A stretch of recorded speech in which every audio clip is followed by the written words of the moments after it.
off season was hard. I did not enjoy it. I felt very much on the verge of a heart attack when I was so heavy, and just generally just not a very fit individual, and aware that there's only so many more times you can put yourself through this before it's going to bite you in the arse.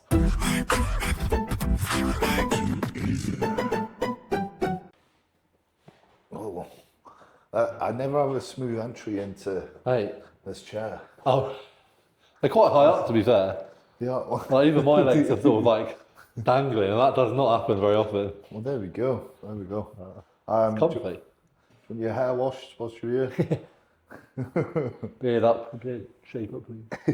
That's it. I'm just a jack of all trades. Hey. How's retirement? It's good. What are we now? November. So I am 14 months deep. 14 months. Yeah, I mean, I feel like a lot's changed, but like my missus, for example, she's like, nothing's changed in terms of like, I'm still eating the food, I'm still following the structure. I'm, you know, when you're a bodybuilder, you're a bodybuilder. But the mindset, like we're being a lot more, like we're doing more shit together.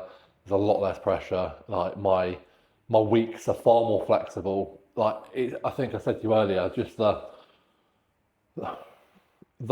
pressure, that's what's not there anymore. And it's fucking great. So I think mentally I feel better than I have in a long time. I think with that hindsight, would you, because if you're still nailing a bunch of stuff, you know, you're still eating, you still focus on that, you're still training on a regular basis, you know, you're still ticking a lot of the bodybuilding boxes, would you apply yourself differently whilst you were still competitive? Would you have, you know, been a bit more laid back? Or I mean, like in an off season we'd still go out on date nights, that was always our thing, but like mentally doing what I'm doing now, if I knew I had competitions to look forward to in the future, I would not be able to do it. Like I'd be too, like, you're missing out on, I'm not genetically lifted. I feel like if I'm doing this, I need to tick every box to 100%, you know, across the board. And with that comes and came, you know, sacrifices to a more balanced life. Part of the reason why it was the right time to retire, because I'd achieved more than I ever thought I could, and I didn't want to sacrifice any more of that. But I don't regret it, and I don't think that the way I do things now would have benefited my bodybuilding.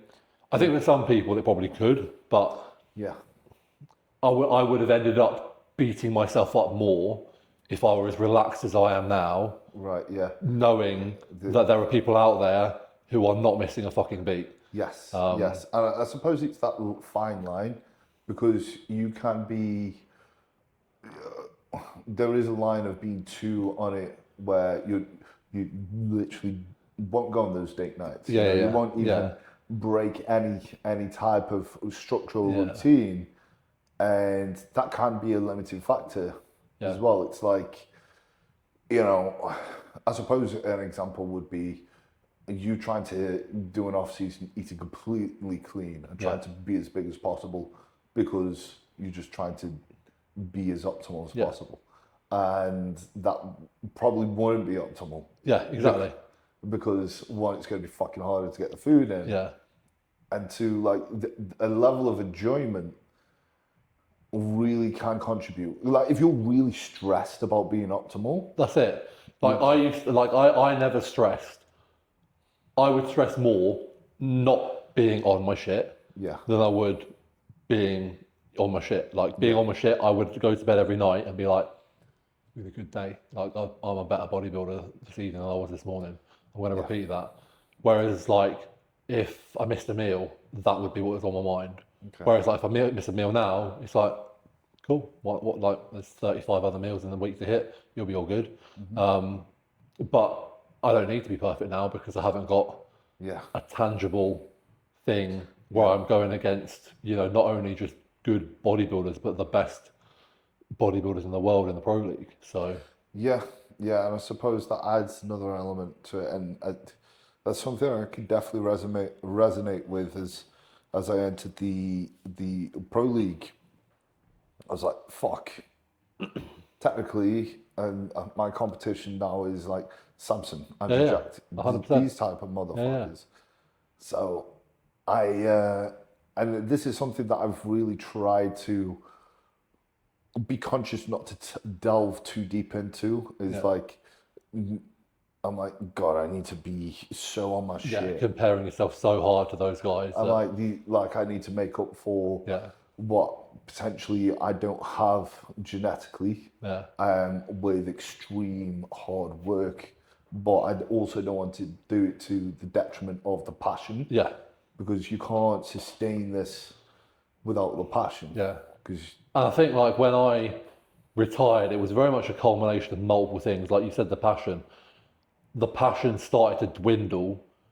Like in the past, when I was, in an off season, for example, and I was like feeling full and sick and bloated, I'd be like, fucking yes. This is what it's about.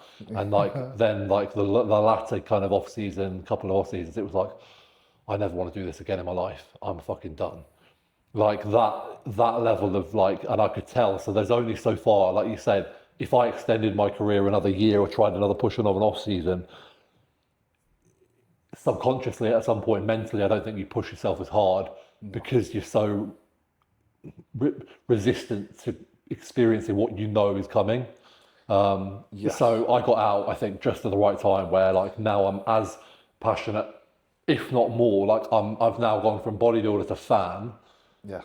And able to live that and be passionate in that aspect and still do 99% more than a lot of people. But because I've done 100% for 15 years, this is a breeze. Yes. Yeah. No, that makes sense. And it's an interesting one because obviously you got to that point of, right, this is a good time to check out. A lot of people feel pressured to carry on because their identity. And I was very worried about that. Yeah. That's one of the things I was going to ask is, one, how did you know it was time to check out and retire as opposed to have a break? And two, how was the transition? Yeah, so everything just seemed to kind of align. So 22, I won my pro card. And I remember in that season, I'd already said to myself, if it doesn't happen, this is it. Like that off season was hard. I did not enjoy it. I felt very much on the verge of a heart attack when I was so heavy and just generally just not a very fit individual and aware that there's only so many more times you can put yourself through this before it's going to bite you in the arse. I then won my pro card. Obviously, you don't want to then be that guy who does nothing with it. I want to experience the pro league. You've worked so hard to at least be there. So then it was like, right, take a year. This is my last off season. Mentally, that makes it easier because all the hardship you're going through, you don't then have to be like, God, I'm going to have to do this again at some point. Like that every day that passed, I was like one less day to, feel this body weight, feel this stress on my body and my heart and my joints. And also because I suppose 22 could have been the end. And from that point, I knew 24 was going to be the end. I had such a long time to mentally process it and also look forward to it. Like nothing was taken away from me. I'm still as healthy, if not healthier than ever. I'm fitter than I've been in years. And my performance in the gym is still good. I still love training. Yeah. So like all the things where I think people stop competing because of their health, because of their injuries, and then there's an element of resentment to bodybuilding because it caused that. Yeah, I got ahead of it, so I can still love that and live that. And then again, just like I'm 37 now, so I, retired at 36. I did my first show at 22. I'm very conscious that that's 14 years of drug use, bordering maybe towards the back end of abuse. Again, how you don't know until the wheels fall off.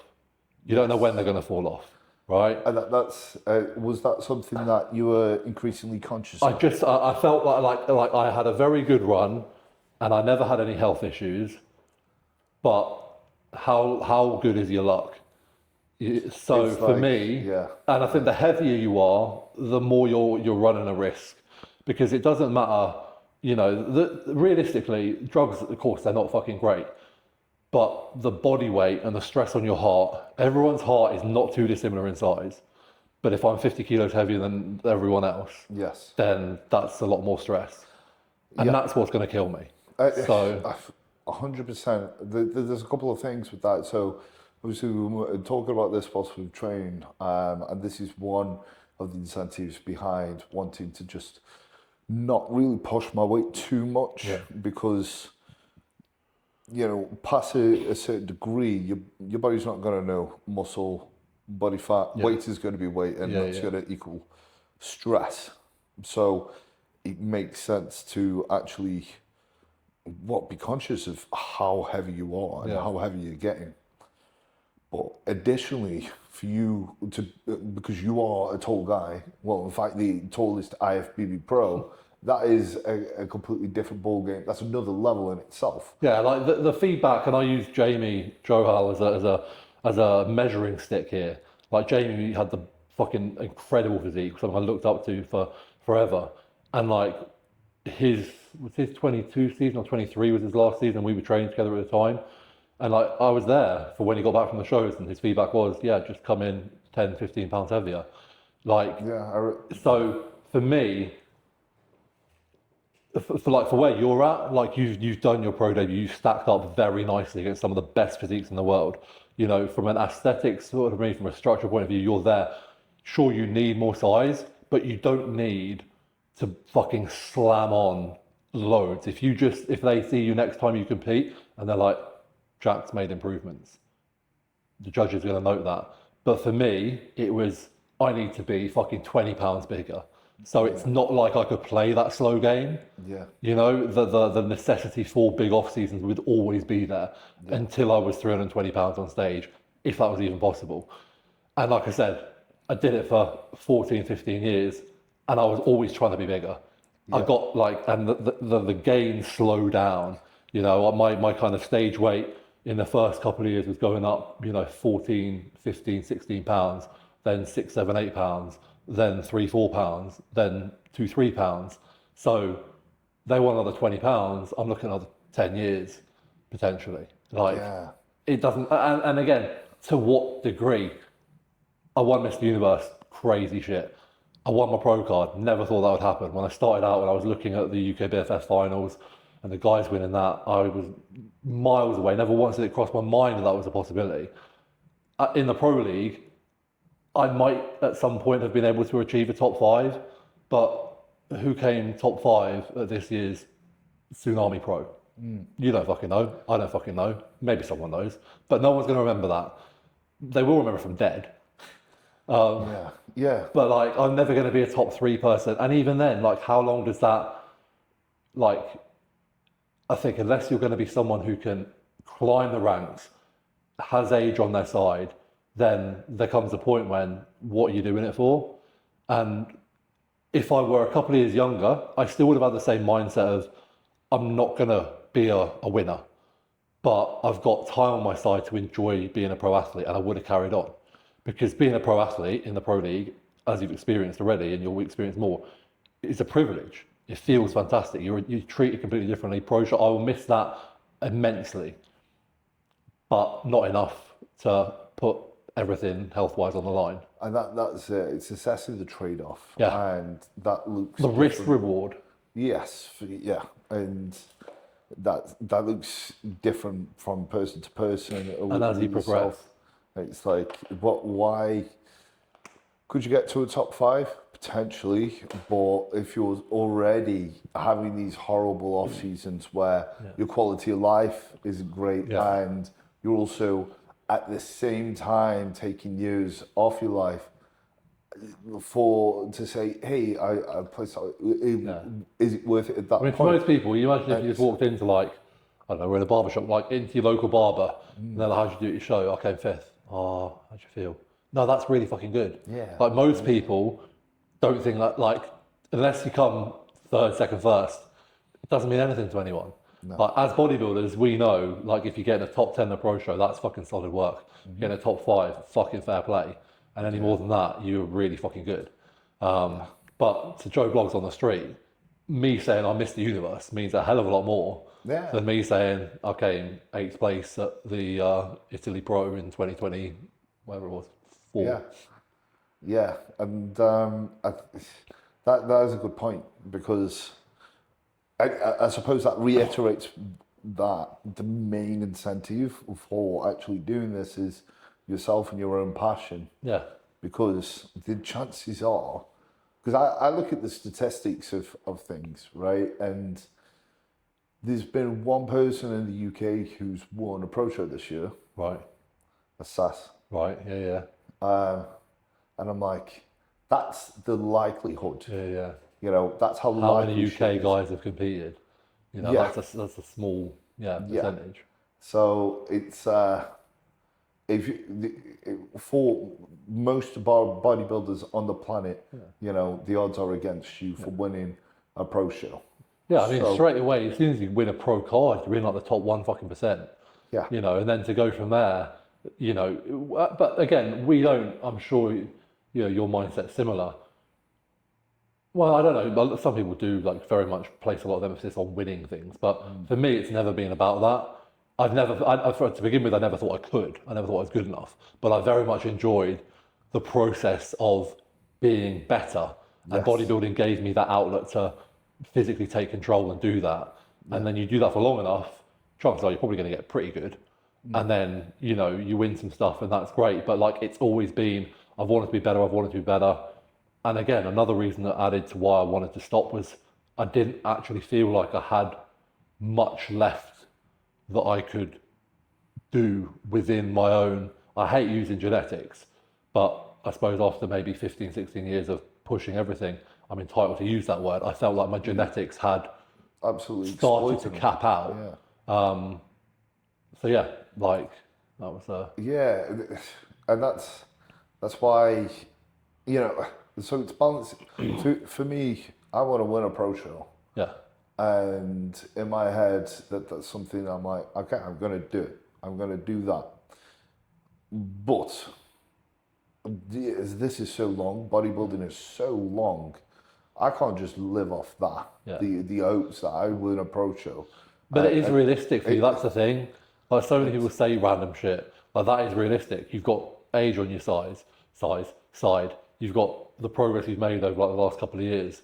That shows a kind of unknown trajectory, but only positive. And obviously, you know, with your Prague showing, you're in the mix, you know, already with that, and that's only going to be your worst look going forwards. So, I appreciate it, man. Like, I think that's where it's important to have these goals, provided that they are realistic to the individual. Yeah. And like you said, you know, you're also aware that it's not going to be something that's going to happen next year. For sure. And in the meantime, it's like, I suppose the point I'm making is, irregardless of whether I get it or not, it still has to be worth it. Yeah. And for it to be worth it, there's got to be enjoyment from the process itself. Yeah. Because if you're literally doing this for a particular placing, it's going to be hard to sustain. 100%. Like you say, you've had the off seasons where you've enjoyed being bloated, and I'm assuming like you've had that, and this is very hard to convey to people who are not in this headspace, but like the prep where you enjoy being fucked up, and you're like, there's this thought like people cannot do this, or don't even want to do it, and I'm thriving here, and this basic instinct, like almost like a primitive state of where your body is just screaming at you to do the opposite. And you're so strong in the head that you, and like that's it, that's all you're feeding off. It's like, fucking hell, I am mentally resilient as fuck, and I'm gonna keep, like you said, for me in some of my preps it was like my worst enemy, because it meant I ended up kind of pushing too hard, too flat for too long. But I wouldn't have changed it for the world, because mentally I finished whatever prep I did and I was like, couldn't have done any more. There you go, and that's that's the shit that gets you placed in a bodybuilding.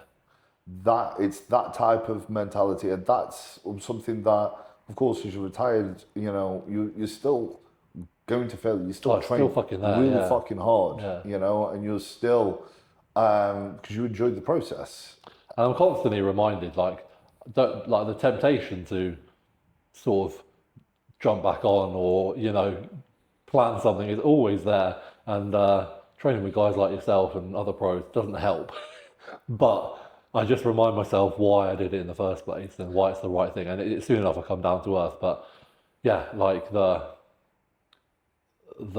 beast is still in there, so to speak. It's just kind of pointing it in the right direction. Yeah, I suppose, obviously, I suppose that's the hard thing with retiring, especially the way that because you're doing the Pro Series. Yeah. It's kind of like you're retired and then you're shoving it in your face. Yeah, I didn't really think of it. I think of it like that when I set things up. But yeah, it's certainly relevant. I trained with Big Jacob over the weekend, and like he's 320 pounds. I was like, fuck, I remember I was 320 pounds. So that's pretty damn good. Yeah. So how do you deal with that and the whole transition of retiring? So I come from a very skinny, 17 years ago. I pretty much doubled my body weight, in my life, in like the last half of my life. I'm a skinny, if I stopped everything, but now I built it, I probably wouldn't. But that's my default. And that's mentally my default as well. Even when I was at my heaviest, I'd still look in the mirror and see a skinnier version of myself. So I was very aware that I can't lose too quickly because that will mentally destroy me a lot more than anything else. I also, again, health-wise, fine. As long as I didn't get heavier, that was my thing. That was the main thing that I disliked about bodybuilding, was getting heavier. I'm fine living a perfectly strict lifestyle, but I don't see any point in competing unless you're going to be better on stage next time round. So if I'm not prepared to do that heavy off season, then a prep is not going to serve. Although I would enjoy it because I enjoy that process a hell of a lot more, and the suffering and everything we spoke about, the end result would be at best the same, and at worst worse than the last time. And I want to go out on near enough my best look. Yes, yeah. So that all kind of came into it. But mentally, since retiring, I suppose it's just the transition of focusing less on how I look to the extent that bodybuilding requires, the obsessive nature of analysing everything. And instead, a big thing for me that helped massively was I put a lot more attention into cardio and fitness. Like I bought myself a rower, and I've got a bike at home anyway. So I was suddenly doing things there, and the first time I got on the rower, I was like, oh, I'll do 10 minutes. I did like 1.5 minutes and I was fucked. I was like, my hips hurt, my lungs are on fire, I'm gonna send this thing back. Whereas now I'm doing, interval sprints at really good paces. So I had something tangible that I could be like, okay, maybe I'm getting lighter, maybe don't look quite the same as when I'm fucking jacked up on gear, but I couldn't do this a week ago, and I can do this now, and I'm fitter next week, and I'm better next week. So that change of focus definitely helped. And my mindset is, if I can train very hard in the gym, train very hard on my cardio sessions, eat well, I'm always going to look good. And for me, that is, in my head, I'd like a better midsection, and I feel like now I'm not pushing the drugs and the food. That's like something I can work towards. So there's just sort of like mini goals that I haven't necessarily written down, but there are still I have a look in my head that I'm working towards. Yeah, it's not, I couldn't describe it or draw it, but I know I'm moving towards it. And the whole functionality, I'm not going to be doing the high rocks anytime soon, but the idea of being able to go for a run in a year's time or something like that, and work into other avenues of fitness. And a lot of the best CrossFitters and high rocks athletes, they built their tissue and then they got good at the other stuff. And while I don't want to do that, I do want to be 45, 50, 60 and be functional, fit, people looking at me and going, fucking hell, like, that's really cool. Because I see guys and I'm like, how old are you? That guy in the gym today, like 55 or no, 48, but like looks fucking incredible. Yeah. Like that's the sort of goal I'm now working on. Yeah. That's a fucking, I think it is important to recognize because obviously with bodybuilding, as we are aware, there's this close association with body dysmorphia. Yeah. And with that, we forget the fact that because you've been bodybuilding for a long ass time, that you've earned the right to actually quite easily look better than the average individual aesthetically, and be in better shape easier because you've spent so long working on your physique that even the relaxed approach yields that. But also, you've got this, it sounds like you're leaning into the things that you couldn't focus on as a bodybuilder and appreciating them more. It's just a bit of a change of perception. While bodybuilding is strictly visual, like now the visuals are a byproduct of everything else. Like I'll look how I look and it will be good. Like, you know, when it comes to downsizing, like you said, when I came in, like, has it happened? But like I'm honestly probably losing weight at an average of half a pound a month or something like that. That's very interesting because that's a good point because you're still massive, right? Yeah, 297 pounds. It's not small. No, that's big, and I still see you as a very big guy. Yeah.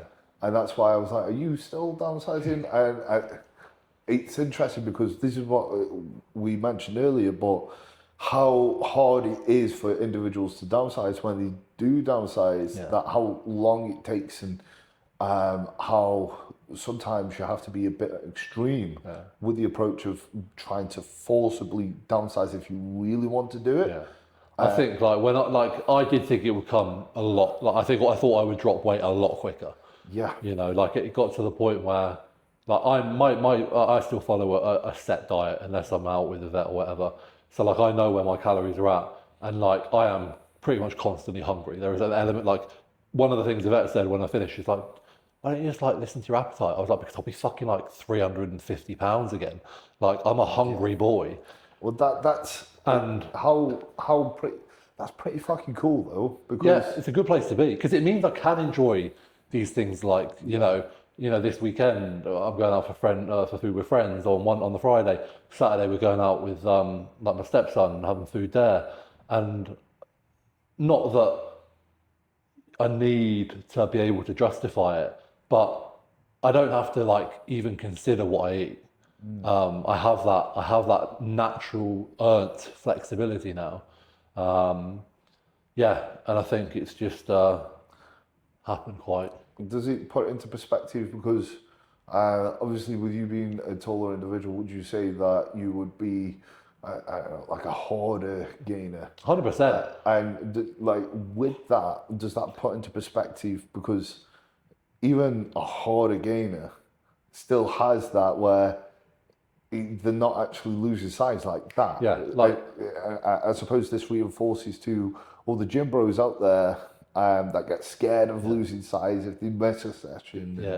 Or if they have a week off or if they're on a cruise or whatever. Yeah, whatever.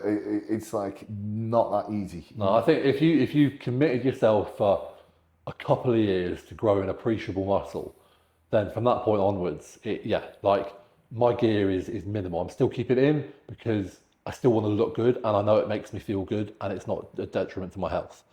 Mm-hmm. Also comparing to what it was, it's the fucking mouse's fart. So would you say, would you mind mentioning the numbers? Sure. In contrast. So like I don't like I know there's all sorts of TRT plus sports TRT. I don't fucking know. This is what I take. 300 tests a week.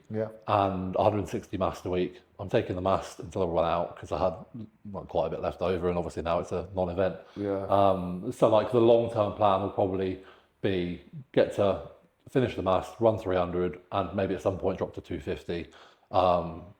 growth hormone 2.5 IU, just because if it has anything to do with recovery or anti-aging, I'll take it. And that's it. So, for my size, yeah, and my previous use, like kind of 3 grams plus cycles, it's like a tenth. For sure, yeah. And what I've been doing and what's kind of adjusted my dosaging is, when I finished competing, I didn't just drop straight down to it. I tapered things down because this is like my last, it's not like I'm going back on cycle at any point. So I didn't really feel a need to rush things. So taper, blood work, decent, could be better. Taper, blood work, decent, could be better. Taper, blood work, good, hold. And that's pretty much it. Okay.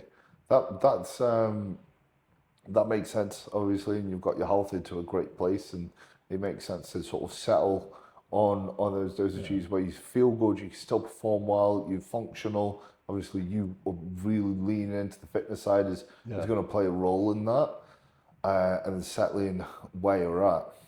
So when you were pushing up, you mentioned like 3 grams. What would that consist of? What would be your favorite growing compounds? So off seasons would be like Test, Master, Deca. Used to like that, and prep would be Test, Master, Tren. And I mean I did fairly high dosages on all of them. What ratios? So funny enough, probably one of my best looks. I'm skeptical to say this because people will tear me apart, but it happened. I'm retired now. I'm alive because everyone will be like, "Oh fuck, you're going to die if you take that." Well, this was like 3 years ago, and I'm still here. Gram of Test, gram of Mass, gram of Tren. Most people could not handle that. Tren for me mentally has never really been an issue. Yeah, mate, I can take. I remember trying to front load Tren this year, and I took like 30 milligrams, and did not sleep the whole night. I was like, I'm a bitch. So no, like and again, like I'm not proud of that. It sounds ridiculous because I know, like especially these days where people are like, 100, 200 milligram of Tren tops. I had a coach when I first started, 2010, 2012, and since then I was self-coached. So I was constantly experimenting, and trying and pushing, and I've done cycles of 2 gram of test before. Felt like wank, never went above a gram. Was a gram overkill? For me, it felt about right. I've done master on higher. My last prep, I think Tren was maybe around like 600, maybe 8. And then master on was a bigger factor. And then obviously like that's 3 grams of injectables. And then you've got kind of orals on top of that, which tended to be on prep, like Winstrol. And normally for me, Anadrol as well, because I was always like flat. Being flat was what like my body wanted to be. I needed to be full, so I would, that helped. Never did orals off season. So yeah, that was kind of my. And again, I'm very aware that running things like that at that dosage, it's not fucking healthy.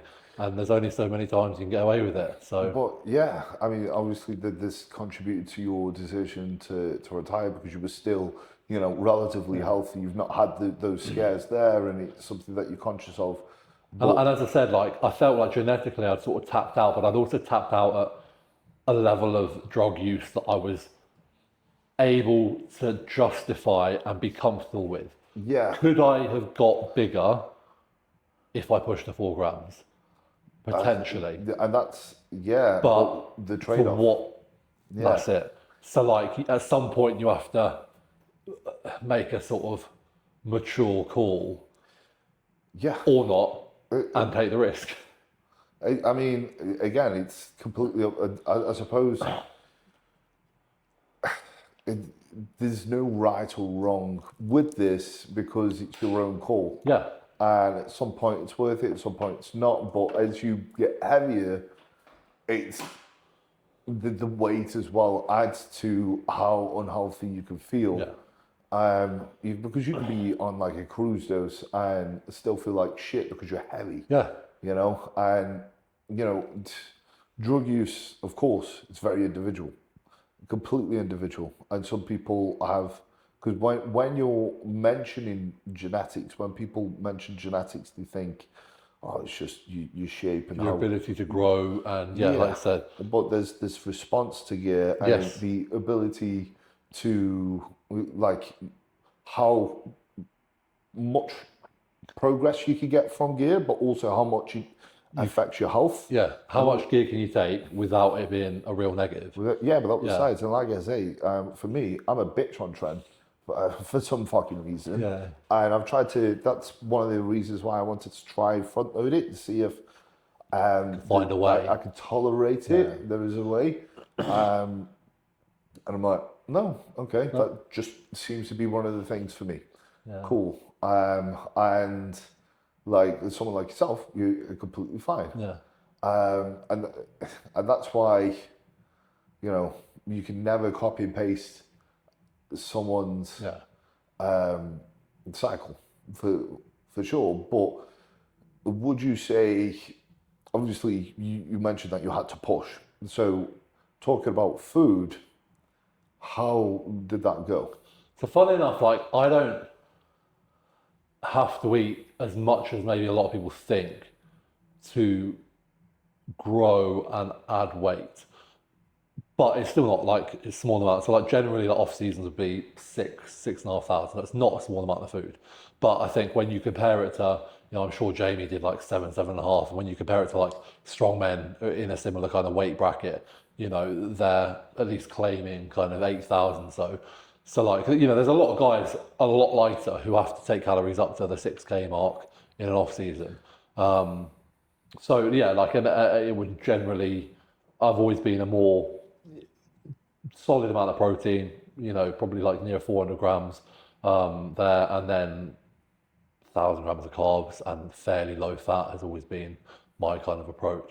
But what I found was at a certain point, and you know, this maybe I suppose is something that I don't have regrets, but you know, I pushed at certain points to the point where my digestion started getting off, and instead of listening to it, I just did the classic thing that I've done all my kind of career of just pushing on regardless and just sort of being as part of the process.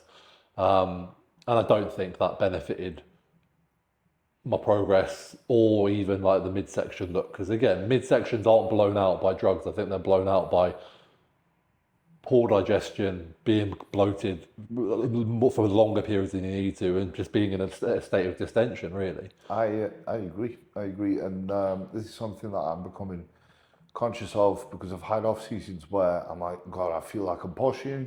It's affecting how I'm feeling. You're going to bed, your stomach's out there. Yeah, and then my progress is slowing down.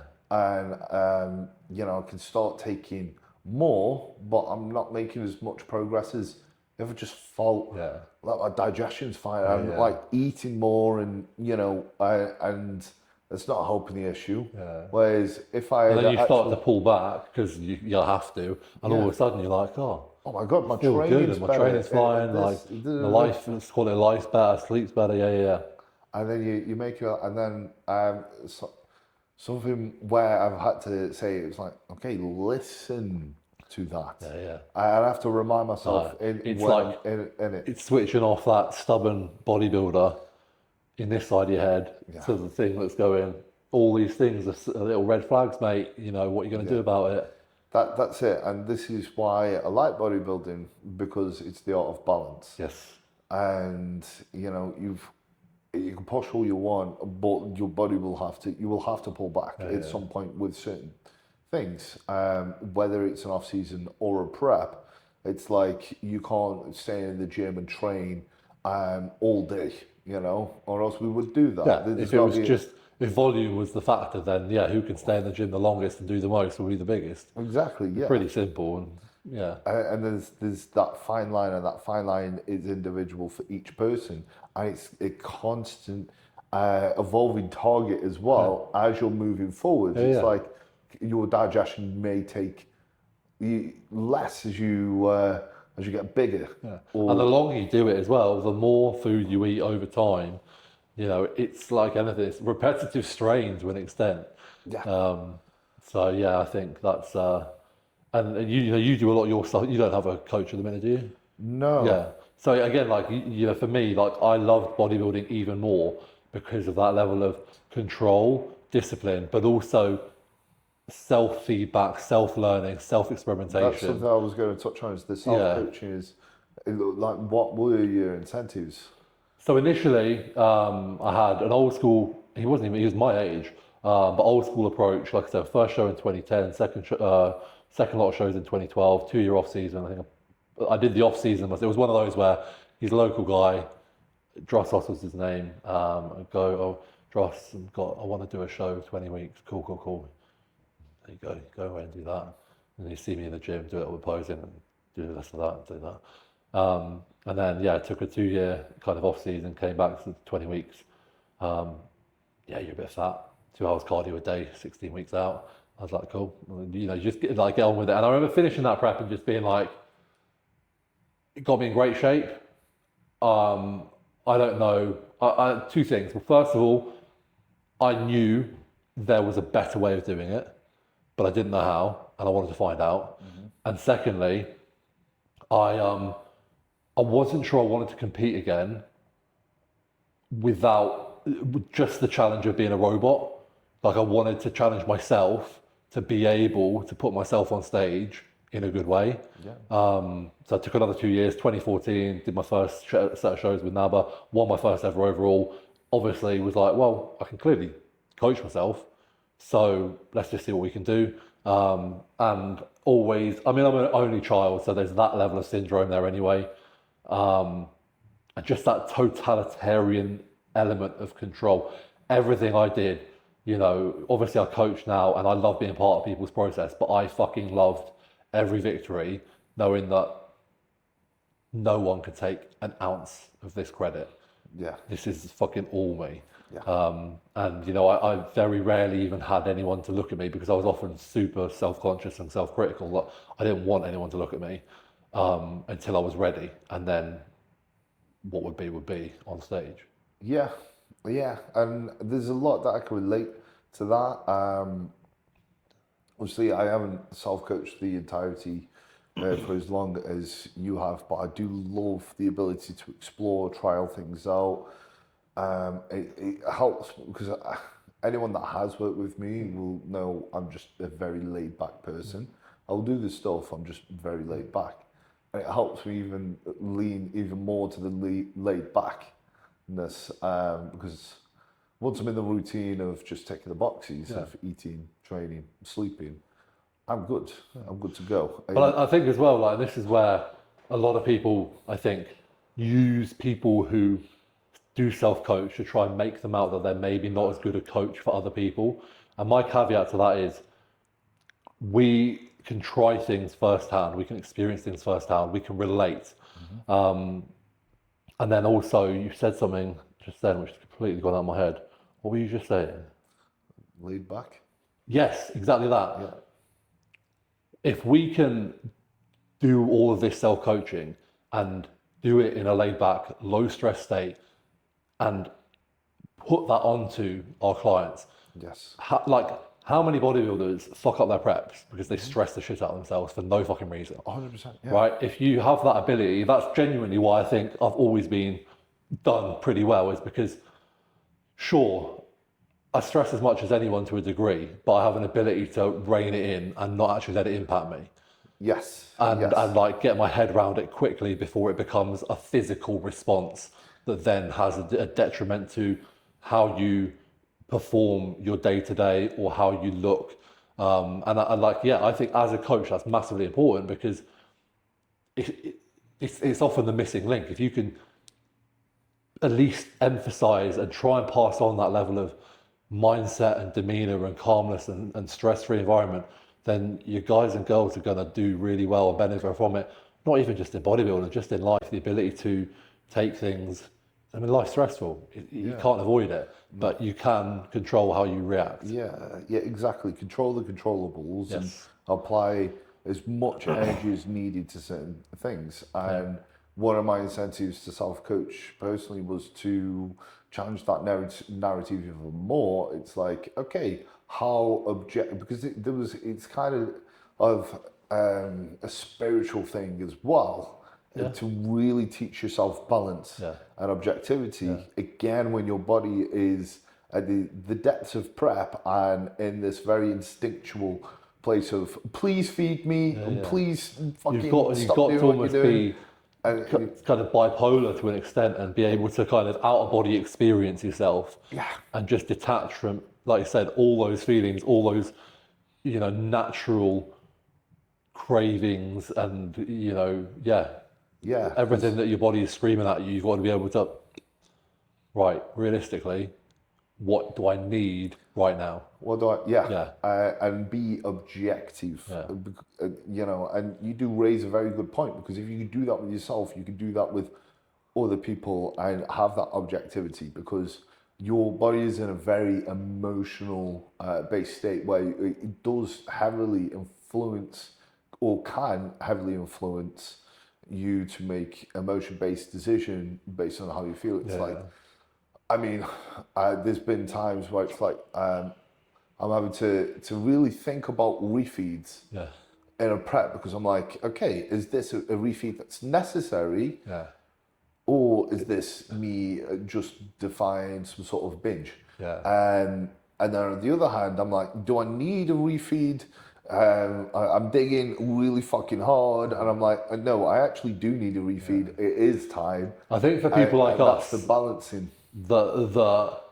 The ability to pull back, that's the hardest skill to learn, because by default we will happily, like I said, 2 hours cardio, fucking dust for food, like, and the worse it feels, the better I mentally kind of almost like appreciate it.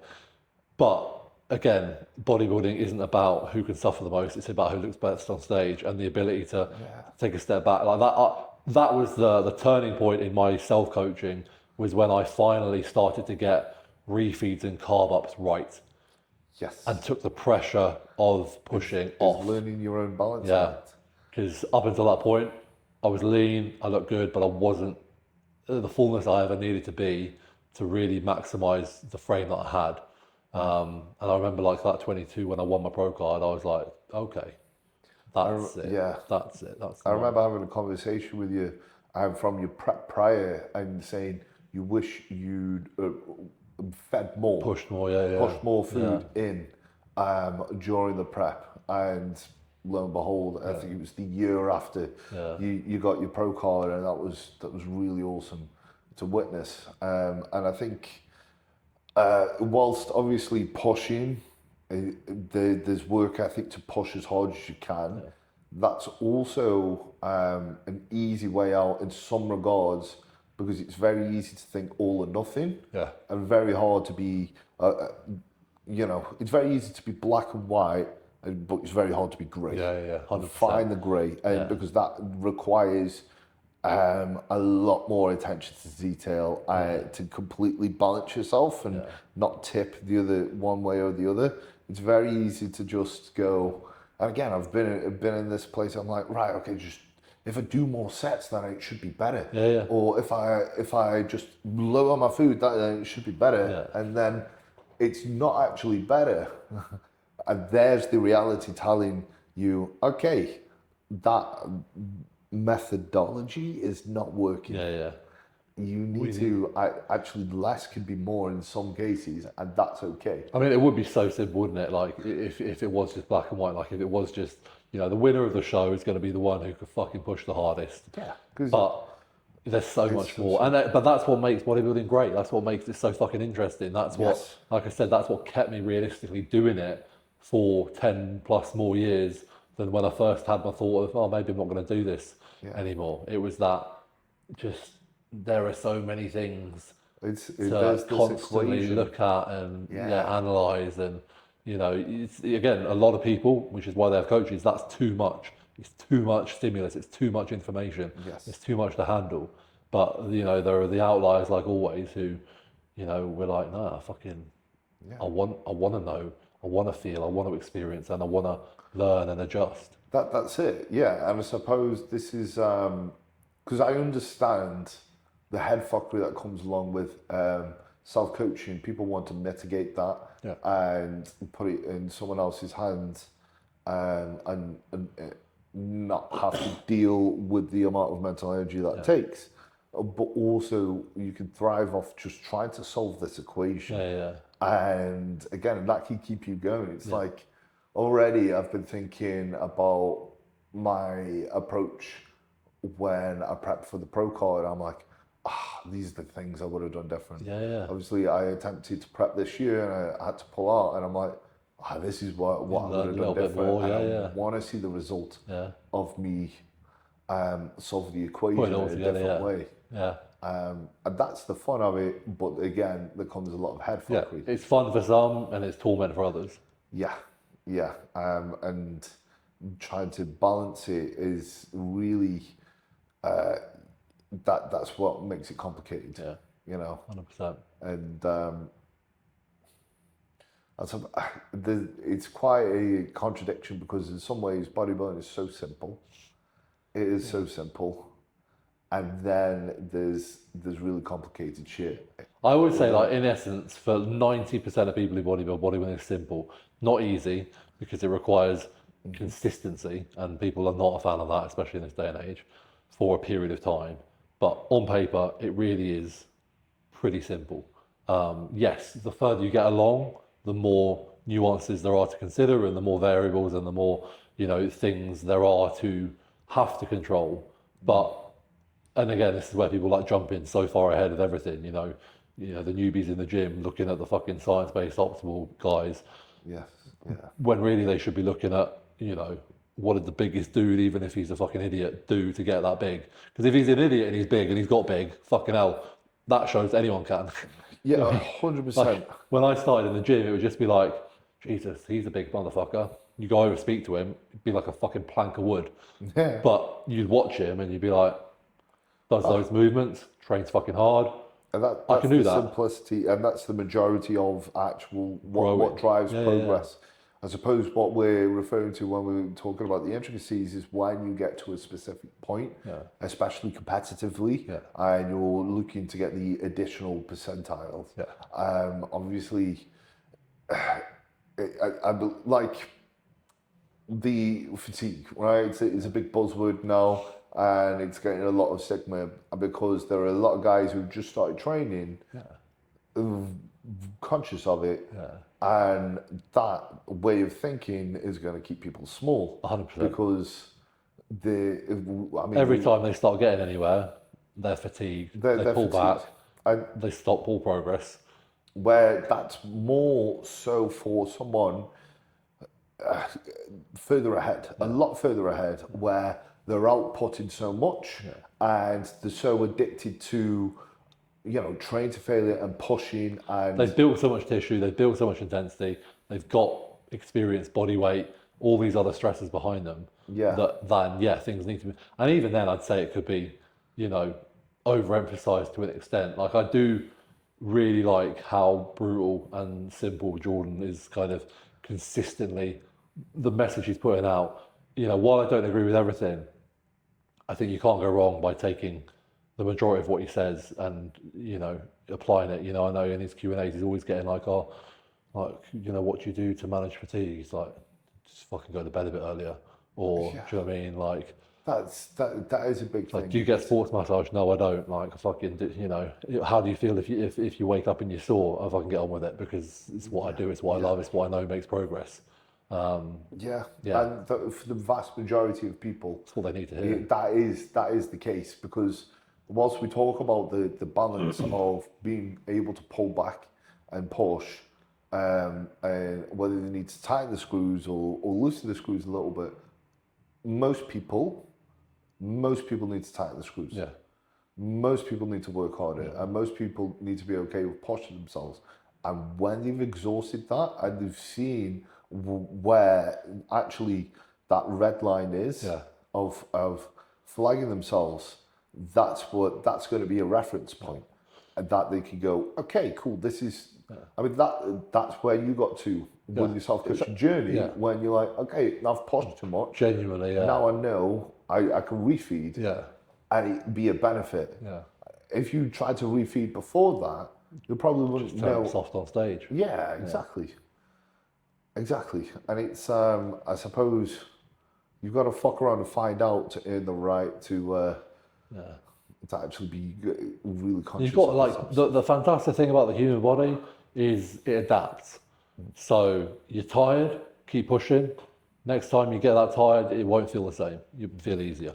You know, it's like we spoke about in training as a kind of, you know, mirroring concept. The volume we did today is a lot higher than you're used to. You knew about that towards the end of the session. If you did that session for the next 8 weeks, in 8 weeks' time, your ability to complete that session at a higher capacity threshold will be infinitely better because your body has adapted. But so many people are getting to the point of mild discomfort, thinking that is fatigue or whatever, and pulling back, and then they just go to get to the same. They get there and they pull back. They get there again, they pull back.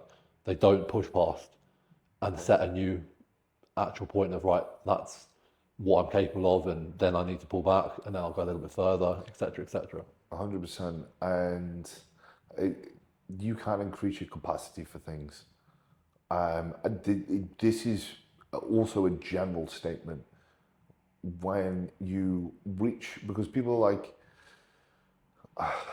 being burnt out, you know, and they will say that. They're like, I'm burnt out, I need to pull back. Okay, what happens if you just redline yourself for a little bit? Then you've increased your capacity a lot of the time to work hard, whether that is within bodybuilding or just within business. You can apply it so much. I'll apply it to my coaching. I remember when the first time I got 30 clients, I was like, fucking hell, 30 clients, I don't know if I'm going to be able to handle this. And then you handle it for a little bit, 35 clients, oh, this feels a lot. You do that for a little bit, 40 clients, this feels a lot. You get used to it. And again, like, it's the same concept. You know, you have to reach a new level of anything, experience it, adjust, adapt, and then you can push on again. Yeah, and it's being able to increase your capacity to work, and that enables you to actually get to these places of extremity. But it all comes back to what, like, the whole mindset of embracing how hard things are. You know, whatever it may be. If you can switch your mindset from being, oh, this is hard, I don't like it, to this is hard, this is something I've not felt before, this is exciting. Yes. Yeah, anything from here is exciting. I'm going past my comfort zone. I'm becoming a better, more resilient, stronger human being in whatever area it is. If you can adopt that, lean into it, like say, kind of embrace the suck, then you can do whatever the fuck you want. Yeah, and I think people need to make that connection when they're admiring a end result of success, especially on an extreme scale. They need to make that connection, that they need to be really trying to lean into trying and work as hard as they possibly can and be excited about being in discomfort, because that is where you can adapt and increase your capacity, because people will admire the result of something. I'm sure people have come up to you and go, God, you've got great genetics for a tall guy, you know. And I remember when I started, and I was a fucking 75 kilo swimmer, and I was like, I'm going to go to the gym. People were like, why? You can't, you've got no genetics to look how narrow your shoulders are. You know what I mean? I was like, well, let's see when I put on 100 pounds of muscle, how narrow they are then. Well, there you go. And people, and they're the type of people that will go, must be nice, you know, to have those genetics, and they don't know how much you've bled for it, and to actually how hard you've had to push to get to that point. And so it's like when you're thinking it'd be cool to get the results of, like, because I'm sure there are a lot of tall individuals. There are, because people have told me that have admiration for your physique and what you've achieved within bodybuilding. Like, are you prepared to not necessarily do exactly what you've done, but are you prepared to push yourself at least in here to achieve what you've achieved? I mean, there's nothing to be lost from pushing too hard, right? And I think, you know, if you push hard and you fail, at least you know you've pushed as hard as you can. One thing that I am excited to see how it develops, but if I can use Samson as a example, right? I was fortunate to do a pro series with him. I sat down. This was what 7 weeks out from the Olympia, 7 or 8 weeks, and I said like I'd heard a few people kind of joke. He joked online about people asking him how's he approaching this prep, and he was like, I'm just getting fucking peeled. Do you know what I mean? I'm just pushing as hard as I can. He pushed harder than ever. He pushed so hard. He pushed too hard. Now he hasn't failed, but he has learned. Yes, right. That does. So next time Samson is on stage, he knows that pushing simply for condition with no other vision for his fullness, in line with that, his body weight, is not the way forward. But he wouldn't have known that, and he always would have had a monkey on his back, and people always would have said if he didn't do it. But of course he's done it, and everyone's like, oh, he's over, he's gone, like, Samson's done. Samson's not done. Samson's just done what everyone thought he should do, yes, and he obviously thought he should do, yeah, and he's given it his all, and he's failed within the placings, but he's learnt so much along that process. Yeah. So like I said, it's, I like that saying, like, you never fail, you only learn. Well, that's it. And I think people would, because that has helped him draw a line of, right, okay, got this tangible is the point, information. Exactly. This is the point where I start to be concerned of fullness now, because he's done what was screamed at him, and that was to dig harder for condition. Yeah. We've seen what that yields, and that's evidence to everyone else now. Yeah. So again, like, people aren't gonna, well, hopefully be like, oh, well, you should diet harder, because we've seen that. We've seen that. So it's with that, we're able to, Samson is able to then, again, establish this middle ground from there, but collect more data. And rather than it being a failure, it's simply just a hypothesis to be tested. Yeah. And that's, when you frame it that way, it makes it easier to lean into the potential. Worst case scenario, you're going to learn a lesson. Exactly. Might not be the lesson you wanted to learn, but you're going to learn it. I think people are so scared of failure that they never get to the point of learning. They get close, and then they just stay in that sort of comfort zone. 100%. And I mean, Christ, that must have been a horrible lesson to learn. I can only imagine how, in his own head he was at certain points after the O, but that's done now. Oh, yeah. And onwards and upwards. I've said many times, I'm a huge Samson fan, and I know there's plenty to come.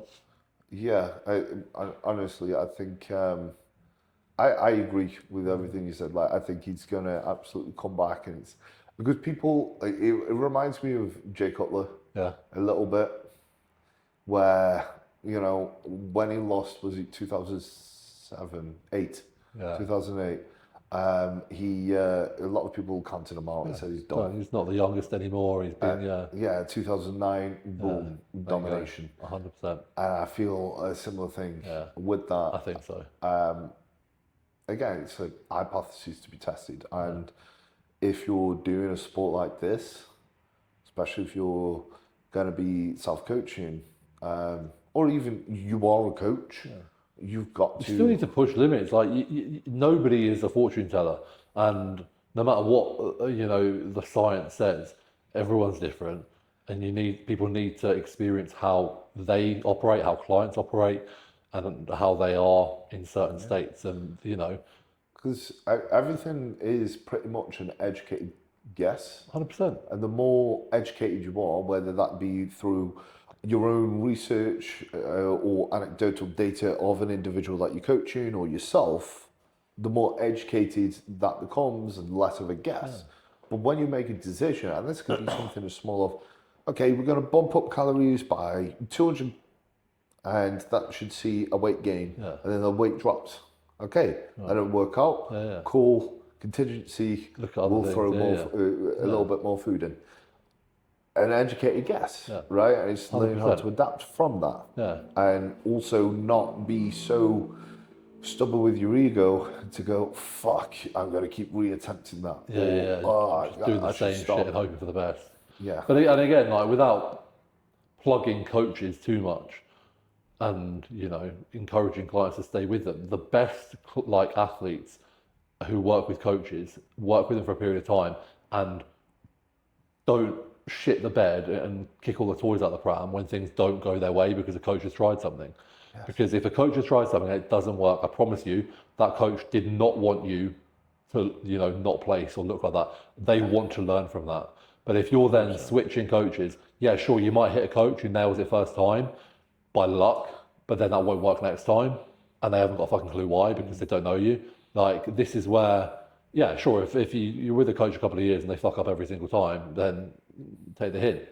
But coach hopping, things like that, I think, can 9 times out of 10 hold people back in their progress because they're 100%, because resetting and then the resetting, the coach can't learn, they can't try things out, and no coach 100% gets it right all the time. No, even the best coaches in the world. Yeah, and I mentioned this on the previous podcast. It was I remember a post, and I've seen other top coaches make posts like this, but this one really stuck out because I think it was the first time I saw a top coach take accountability in this way when they didn't need to. Yeah. And this was Chris Aceto just posted about Cedric McMillan, and he said, I dropped the ball on this, I'm losing sleep, I've blurred these lines, we tried this thing, and I was like, the respect that I had for him, I was like, this is incredible, but it also showed me that mistakes happen, especially when you're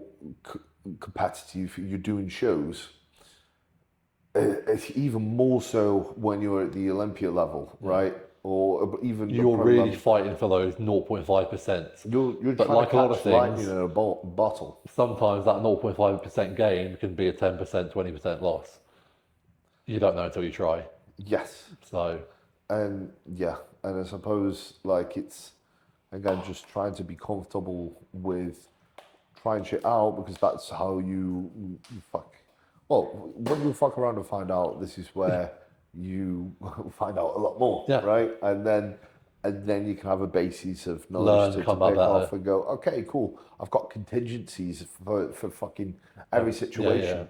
That educated guess didn't work. Okay, cool. Yeah. Well, I remember when I did that, and then this was the solution. You know, whether that be self-coach or coaching individuals. So obviously, with you being a taller bodybuilder, I'm assuming that you must attract a lot of tall bodybuilders going, hey, how the fuck do I get to your size? Yeah. Is there any advice? Is there any differences? Is there misconceptions that people have when it comes to being a taller bodybuilder? I'm going to answer this after I've gone to the toilet, if that's all right. Honestly, is that okay? Because otherwise I'm going to piss myself. I think we should have like a pee break. Yeah, let's have a pee break here. But that is a good question. I definitely will get into it, and I want to give a good answer. And I'm just thinking about not pissing myself. All right, we're back. We're keeping it real. Keep it real. I'll let you edit or whatever. So yeah, the question on tall guys coming to me, and is there anything, I suppose, different? And the biggest thing I say to the tall guys who either come to me for coaching or just talk to me, you know, at the gym or at shows or whatever, the main thing to consider is it's just going to take longer. Because, you know, 10 pounds on my frame does not look the same as 10 pounds on your frame. But realistically, muscle goes on at the same rate. So, you know, it might take us both a year in an optimistic situation to put on 10 pounds. You're going to look far better for it at the end of that year. So I therefore need 2 years to put on 20 pounds to start to look, you know. For me, I don't think I started looking like a bodybuilder until like my 4th year of competing. So that's one thing. Patience, time, consistency. Realistically, like when it comes to training, you asked me during the session, like, are there things that, you know, I struggle with, machines, etc. 6'6", at the most 350 pounds. Very few machines I struggled with. People either kind of get in something and go, oh, that feels a bit tight, and don't give it a chance, or don't sit back and go, right, like how could I maybe work that? You know, sometimes on like a flat chest press, I might need to shift my hips forward so that I'm lower down and I can fit in it that way, you know, just little things. But from that standpoint, no. From a training standpoint, just because you're tall, like every tall person isn't the same. Biomechanics, individual biomechanics still apply. So I don't think there's a difference in regards to how you train a tall person versus just how you train anyone based on, you know, like some people are going to squat really well. Some people are going to squat with the quads, some people are going to squat with the glutes. Doesn't matter if they're tall or short, it depends on the femur length. So that doesn't come into play. And then, like, I mean, food, same with anything. You build up to a point of, are they seeing progress and putting on size and weight and tissue? But, you know, I know some enormous bodybuilders who diet on rabbit food, and I know some fucking tiny bodybuilders who eat fucking tons on prep. Yeah, I remember learning that Big Ramy's off season was about 3,000 calories. Yeah, it's fucking mental. And like, yeah, you do what you do in those situations. I suppose the final component to that would be drugs. I would argue that the bigger you are, the more you probably have to take at a point. But like with anything, get away with taking as little as possible and go from there. You know, you might just find that your ceiling or top end is a bit higher than someone smaller. But that's not an exclusive rule. If you're tall and you're heavy, don't immediately think you need to double your dose, and that's going to be the answer. Yeah, you know. Yeah. Don't immediately start on like a gram of test. Yeah, you know. Certainly not a gram of trend. Bad idea. So yeah, unfortunately. How do you feel off that? It's fine. Fine. Yeah, fine. You know, prep fucked, but no different from if I wasn't taking it. Holy shit, mate. So yeah, honestly, it's worrying. I've never experienced, like, again, this comes down to what we mentioned about genetics and like kind of how you react or don't react to gear. Like, I've never had any, I'll do touch wood, but I'm not even going to kind of push the boat out any in the future. I've never had any negative side effects. I've never had bad skin. I've never had gyno. I've never had, I mean, I'm starting to recede, but I'm 37 and I've been hammering away for like 15 years. You know, up until like last prep, you know, I had fucking top knot long hair. I only shaved that off because felt like a bit of a midlife crisis. So yeah, like the ability, like, and again with Tren, never felt anything of it. Never really impacted my sleep. With like stimulants, clenbuterol, never really felt that. I feel like if I was on a gram of Tren, I'd be hate fucking a hole in my bed after 4 nights of no sleep. Yeah. It's crazy. But yeah, man. The only thing that's I've ever felt, and I didn't feel it at the time, or I didn't notice it at the time because I was that deep in prep, is I've taken Halo, and when I finished that, because it's an oral and it's out your system very quickly, I noticeably felt so much happier really quickly.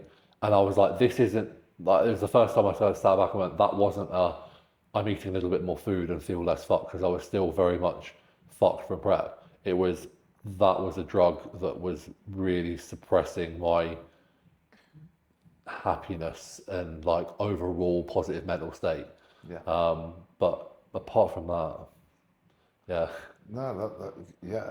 To be honest, that's I suppose that tolerance, you could say in a way, you could perceive it as a genetic gift. Yeah. It's that ability to tolerate. Yeah.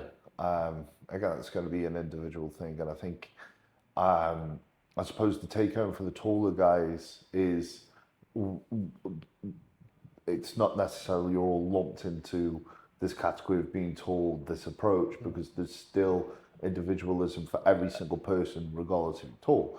And everyone's different.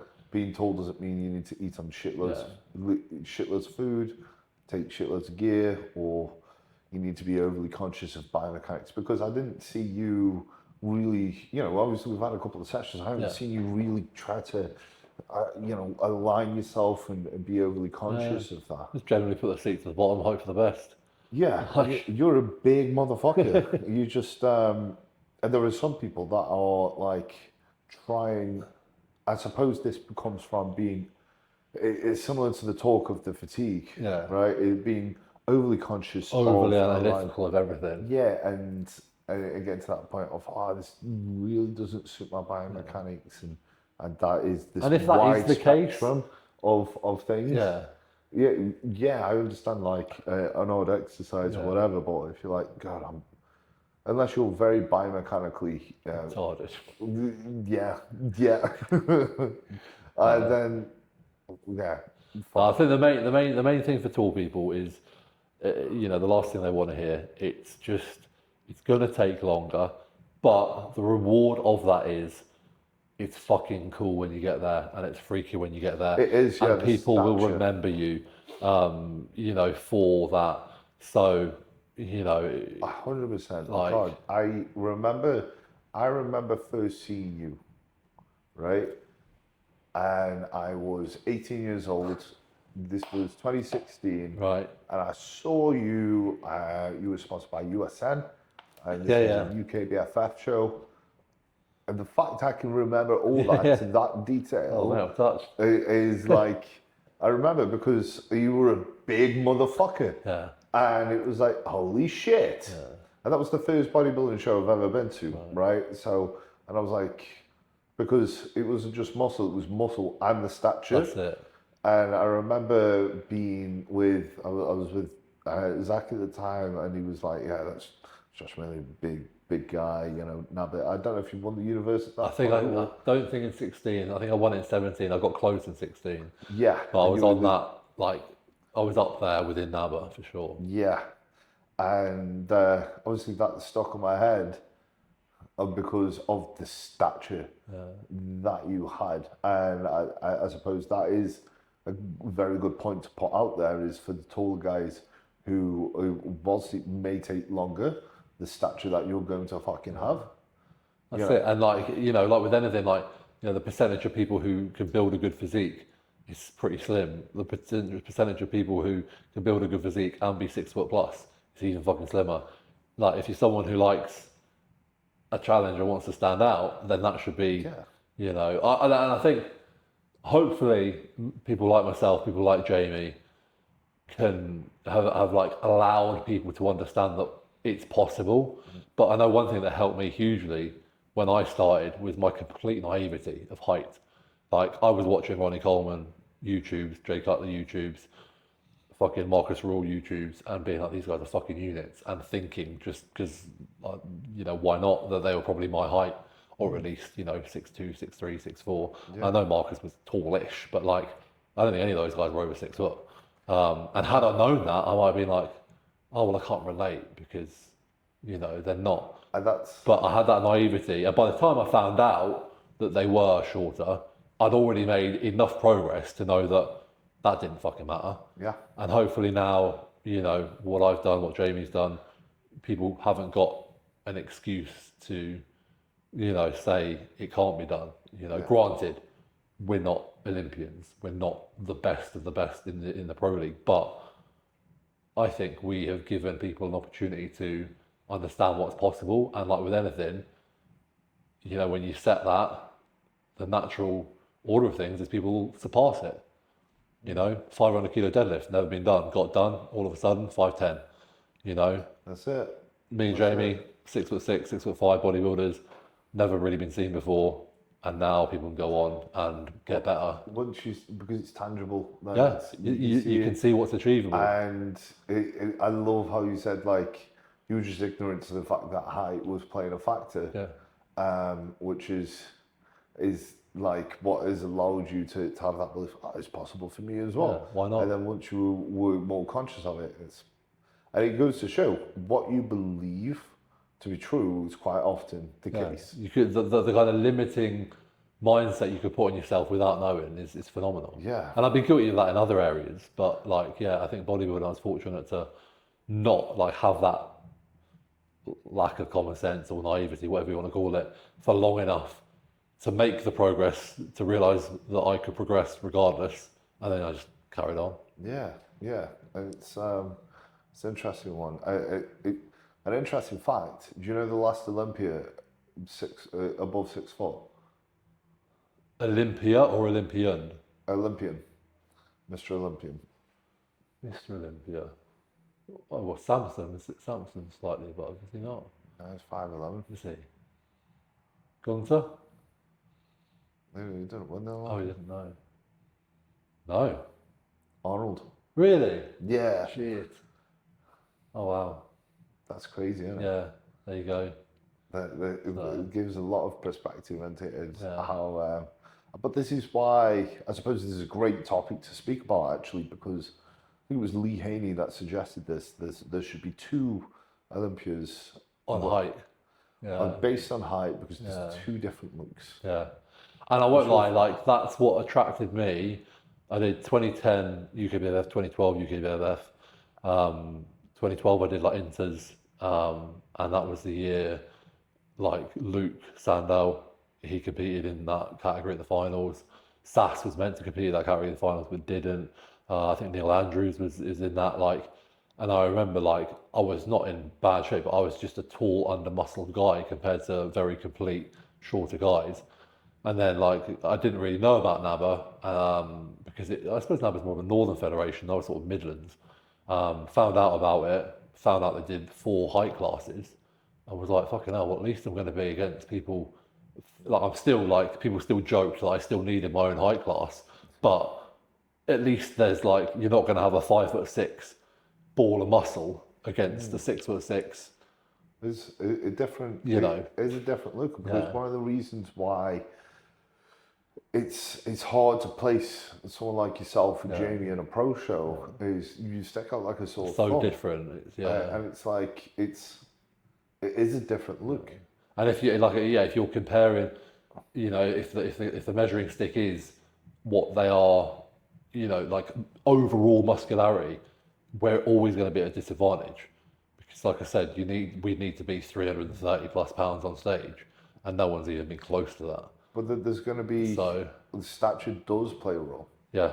Because you have someone at the other end of the spectrum, and Sean Clarida. There is a reason why he's not going to be open Mr. O. Yeah.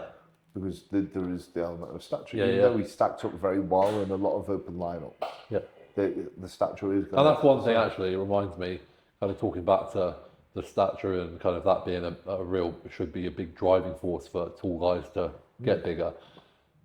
But if and when you get there, a tall bodybuilder is always going to be a short bodybuilder if they're as good as each other, because it's overall size dominance. So but like yes, it's just hard to get to that level of muscularity. It is. Like Sean is never going to beat Samson, because while they are both extremely heavily muscled, Samson is more dominant. Simply. You put them next to each other, you're going to look at Samson. Natural. And so that's I suppose adds to the argument of there should be two size classes. But also like people, I'll say to people, I'll never be a big guy in a lot of ways, because like me, I'm 5'8", not like the shortest guy or like the tallest. It's like a kind of for bodybuilding, it's a decent height. Yeah, it's good. There could be someone who is like 6'4" and just fat, and I would look like a kid. Yeah. And that's the same thing. It's like I remember standing next to Sean Clarida at Prague, generally just standing next to him in clothes, and I'm like, that's crazy. Yeah. Right? Because I feel like I'm a lot bigger than this guy. Yeah. Obviously, he takes his clothes off, he's posing and stuff. I'm like, that's crazy. That's a different sort of crazy. And I'm like, how the fuck is anyone going to beat this physique? And that's but in clothes, like, it's a different thing. And that's where tall guys, they don't even need to have that level of muscularity to be, to have a really overwhelming stature when they go to places, And it's like you're just speaking about how easy it is to sort of maintain the physique now. You're always pretty much going to have that. Yeah. Which is funny because like when me and Yvette are out, we don't notice it, but like if we're out with my stepson and his partner, like they'll be like, "Do you realise how many people look at you two?" Because Yvette's not short and she's fucking glamorous as shit, and then I'm here 6'6", 300 pounds, like, but I think we've both been so used to people looking at us for so long that you just sort of like don't notice it. Yeah. And then when other people say like, oh, yeah, unless it's like really obvious. The restaurant the other day, the whole table like turned around and we were like, yeah, that's looking at us. Well, yeah, I was going to say, because like I will get people who will look at myself when I'm out in public. And again, there were some scenarios where I'm like, how would a such and such be in this situation? Yeah. You know, like I would think of someone like yourself with a very big stature. I'm like, how the fuck are they sitting in and you know, plane seats, car seats, and fucking how are they? How's their interaction with the public? Yeah. You know, how are people looking at them and stuff like that? Yeah. Would you obviously you said you don't really notice it too much, but I suppose like yeah, it's second nature. You used to get used to. I remember like when I first kind of I suppose started getting bigger than the norm. It's funny because I've always done it for myself, and I always did it as a confidence thing. Like, you know, I wanted to stand out. But then I remember distinctly, as soon as I started to stand out and I was aware of people looking, I was like, I fucking hate this. I fucking hate everyone looking at me. But then it kind of comes to the point where, again, you know, you just sort of don't notice anymore. So yeah, like I don't really, has to be pretty fucking obvious for me to notice someone, yeah, you know, looking or saying stuff or anything like that. become desensitized to a certain Yes. degree. Yeah, that makes sense. Obviously, you've got the Pro Series on the go. Yep. And that's I mean, I know that has been something. It's got a good few episodes now. Yeah. And a lot of people are following along. If you haven't seen it already, give it a watch. Yes. Pro Series. click on my episode. I'm just kidding. But yeah, this gives you the opportunity to train with a bunch of pros. Yeah, it does multiple things, to be honest, bud, because going right back to the beginning, mindset, post competing, bodybuilding being your identity, it gives me a sense of purpose within the bodybuilding realm. I hadn't really thought about it because it was, like I said, like we've talked about, it's a real passion project. But a few people have said it's really nice because it feels like I'm giving back to bodybuilding and to people who are going to get access to you guys through the episodes. I hadn't thought of it like that, but I really like that idea. Like for me as a retired bodybuilder, bodybuilding fan, I've put myself in a position where I can reach out and get time with people like yourself, like everyone I've had on the episode, on the series so far. And yeah, just give something a little bit different, you know, with the format, with the style. I just love it. Like I spoke to a vet the other day. We were kind of having an assessment of life and sort of like, you know, looking at what we're doing and, you know, making sure we're not spending time on things that don't give us some level of return, whatever it may be. And like we were like, what like in your day, what do you enjoy, or your week, what do you enjoy most? And that was like right at the top, being able to do that. So, you know, having that, and yeah, it's stressful at times. It's stressful organising things and travelling and whatnot. But whenever I get wherever I'm going with whoever I'm with, I just like pigging shit. Absolutely love it. So, yeah. Yeah, that. I suppose there's a bit of a. Because you spent so long in bodybuilding, being a bodybuilder. Have you noticed, because this Pro Series is relatively new to yourself this past year? Yeah. Have you noticed that your perspective of bodybuilding has changed at all, or has it reiterated more so of what you know?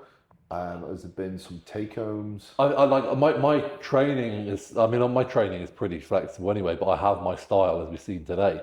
Like every single episode, I would say there is something I've taken away, whether it be another level of enthusiasm or motivation from training with an individual, whether it be reminding me or teaching me of a certain training style or format, So yeah, like it's constant, and for where I'm at, it's really nice because it's refreshing and it keeps everything exciting. And even from like a kind of selfish coaching point of view, it just reminds me how many different ways there are to skin a cat, when it comes to kind of programming and things like that. So yeah, every episode that I do, training clients get a different training brand. So, oh, we're changing everything. I did supersets with Samson. Everyone do supersets. Oh, I did progressive overload with James. Did everyone do that? There you go. No. There you go. You can run like, I suppose, case studies with different people. Yeah. We'll give a chance to split. And at the end of the day, what I wanted out of the series, which is exactly what I've got, is the demonstration that every single athlete I've had on, they train. There are similarities, but for the most part, they're very different in terms of training styles. But they're all fucking at the top of their game. Yeah. So what does it come down to? What do they all have in common? They all train hard and they all give it everything in that session.